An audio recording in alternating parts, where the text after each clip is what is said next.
A solid high school newspaper career combined with internships. An easy acceptance to the University of Chicago, where his father taught, led to a position on a college newspaper. Then he started publishing counterintuitive essays about consumer culture in a startup smarty pants called The Waffler. One essay, titled VH1 Stole My Milk Money, actually got excerpted in Harper's and Utne Reader, and Brad was on his way.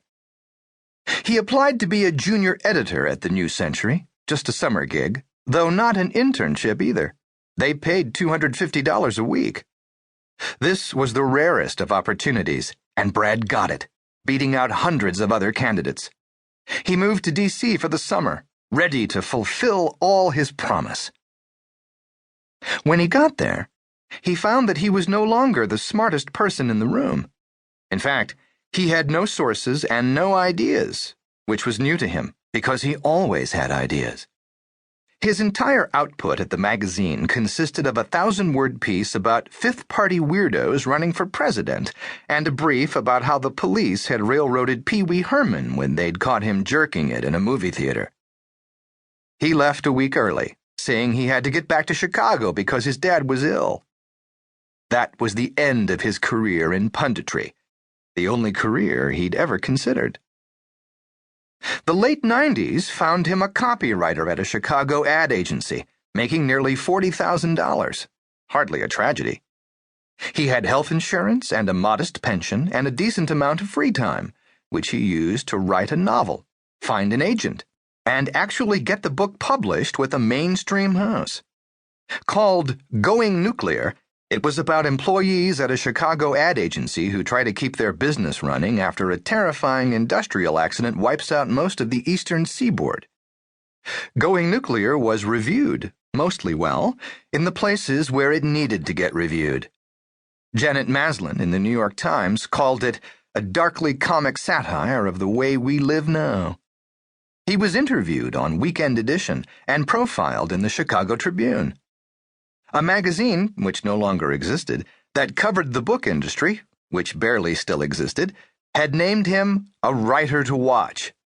They wittily gave him an actual watch, a pretty good one, which Brad still had even though it had stopped running in 2008. Brad had gotten paid reasonably well.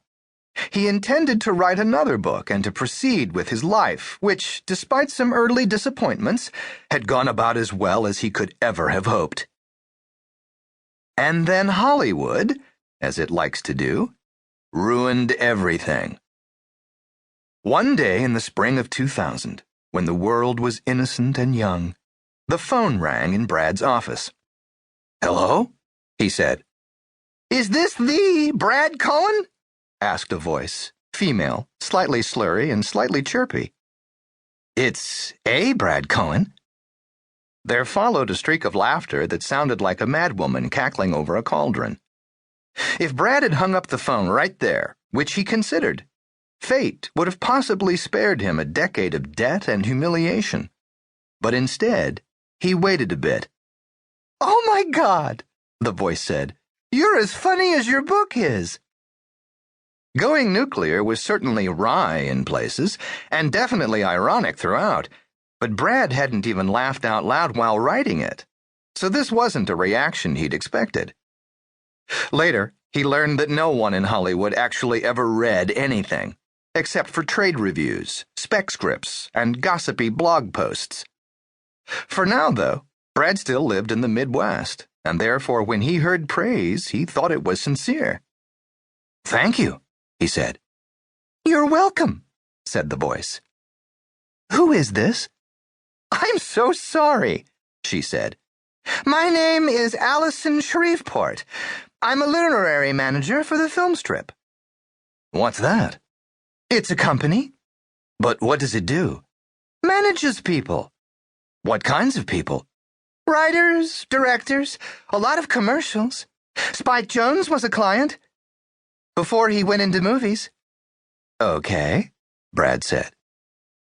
He thought she was talking about Spike Jonze, who had written a bunch of novelty songs back in the 40s, including De Fuhre's Face. "So, what do you want with me?" he said. "I want to manage you."